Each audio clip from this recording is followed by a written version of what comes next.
तो तमाम exit polls Bengal में बीजेपी सरकार बनाने का दावा कर रही हैं और यही वजह है कि बंगाल में फाइनल राउंड की वोटिंग के बाद भी बंगाल की सबसे हॉट सीट भवानीपुर में टेंशन देख रही है।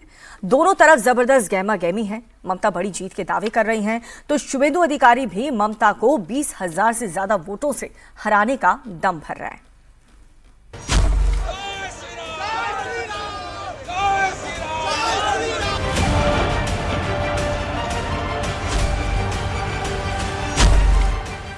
মাইনাস জায়গাগুলো ছিল কালকে আমরা এগিয়ে গেছি বিজেপি অনেক সিটে হারবে এবারে মনে রাখবেন যা সিট ছিল তার অর্ধেকও পাবে না।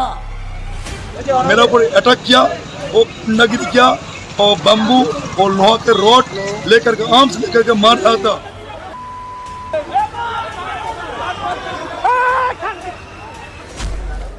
वोटिंग हो गई है।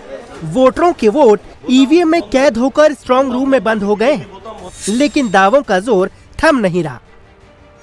भगवा हो गया है, कमल खिल गया है। आने वाला दिन मोदी जी का नेतृत्व में एक राष्ट्रवादी सरकार बन रहा है। एग्जिट पोल में बीजेपी की जो लहर दिख रही है, वो लहर बंगाल के फाइनल राउंड की सबसे हॉट सीट भवानीपुर में भी दिखी।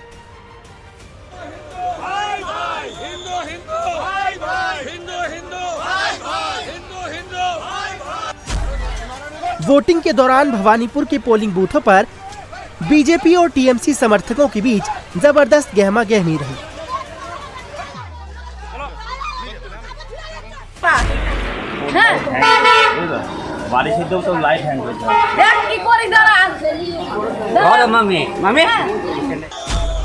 भवानीपुर को सिर्फ विधायक ही नहीं चुनना, भवानीपुर को बंगाल का अगला मुख्यमंत्री भी चुनना है।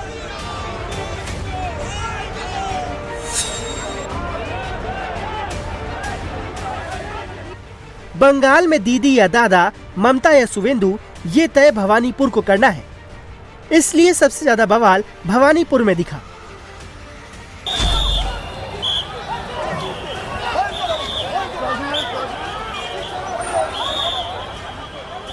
भवानीपुर ममता बनर्जी का गढ़ है।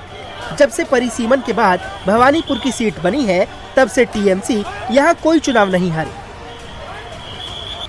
2011 में भवानीपुर में पहला चुनाव हुआ था और तब से लेकर अब तक यहाँ टीएमसी का कब्जा है।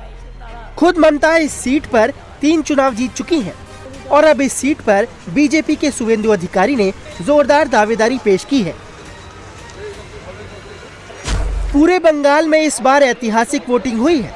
चुनाव आयोग के मुताबिक आजादी के बाद ये अब तक की बम्पर वोटिंग है।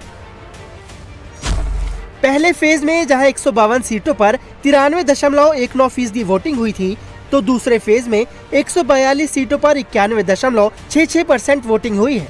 दोनों फेज मिलाकर बंगाल में रिकॉर्ड ब्रेकिंग 92.47% वोट डाले गए हैं। अगर बंगाल में वोटिंग के रिकॉर्ड की बात करें तो इससे पहले सबसे ज्यादा वोटिंग 2011 में हुई थी। तब 84.72% वोट पड़े थे और ममता बनर्जी ने लेफ्ट के 3 दशकों की सत्ता को उखाड़ फेंका था। उसके बाद इस बार 92.47% वोट पड़े हैं। सवाल है कि क्या इस बार ये बढ़ा हुआ वोट परसेंटेज ममता की सत्ता को उखाड़ने वाला है?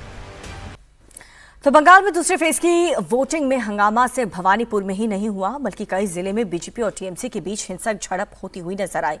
नौपाड़ा, पानीहाट, श्यामपुकुर और साथ ही हावड़ा में बीजेपी और टीएमसी समर्थकों के बीच खूब झड़प हुई है। दोनों दल के नेता एक दूसरे पर हिंसा फैलाने का आरोप लगाते हुए नजर आए।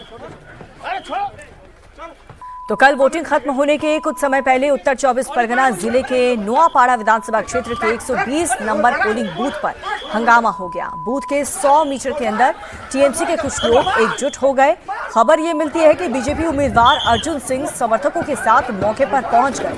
उन्होंने टीएमसी कार्यकर्ताओं को बूथ से 100 मीटर से दूर हटने के लिए कहा, तो इस पर बहस शुरू हो गई और फिर मारपीट शुरू हो गई।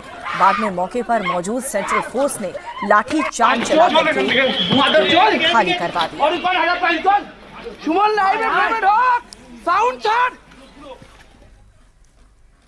और ठीक इसी तरह 9/24 परगना के पानीहाटी में तृणमूल कार्यकर्ताओं ने हंगामा किया। पानीहाटी में बीजेपी कैंडिडेट रत्ना देवनाथ जैसे ही पोलिंग बूथ पर पहुंची, टीएमसी कार्यकर्ताओं ने नारेबाजी शुरू कर दी। तृणमूल कांग्रेस के वर्कर्स ने आरोप लगाया कि रत्ना देवनाथ अपने साथ बाहरी लोगों को लेकर के आई थी, वोटर्स को धमकाने की कोशिश की। बीजेपी कार्यकर्ता भी मैदान में उतर आए और वहां पर हंगामा जबरदस्त तरीके से शुरू हो गया। इसके बाद सेंट्रल फोर्सेस ने दोनों पक्षों को समझा करके किसी तरह से अलग किया।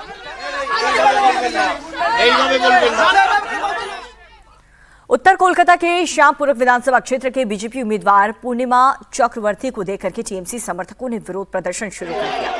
तृणमूल कांग्रेस के समर्थक पूर्णिमा चक्रवर्ती को बूथ के करीब से हटने के लिए कहने लगे। उनके खिलाफ गो बैक और बीजेपी हटाओ जैसे तमाम नारेबाजी भी शुरू कर दी गई। 9/24 परगना के दमदम नॉर्थ की बात करें तो यहां पर एक तृणमूल नेता पर बीजेपी कार्यकर्ता की पिटाई का आरोप लगा है। आरोप यह है कि टीएमसी के north Dumdum youth president Piku ने बीजेपी कार्यकर्ता अर्पण पाल पर हमला कर दिया था। बीजेपी कार्यकर्ताओं ने दावा यह किया है कि वार्ड नंबर 6 से बूथ सेंटर में 100 मीटर दूर खड़ा था और इसके बाद पीकू वहां पर आया और उसे एक दलदली इलाके में जाकर के पेड़ की हटनी से बुरी तरह से पीटा। तो हिंसा की खबरें भी कल दूसरे फेज के वोटिंग के दौरान देखने को मिली है, जहां पर बीजेपी के कार्यकर्ताओं पर हमला किया है टीएमसी ने।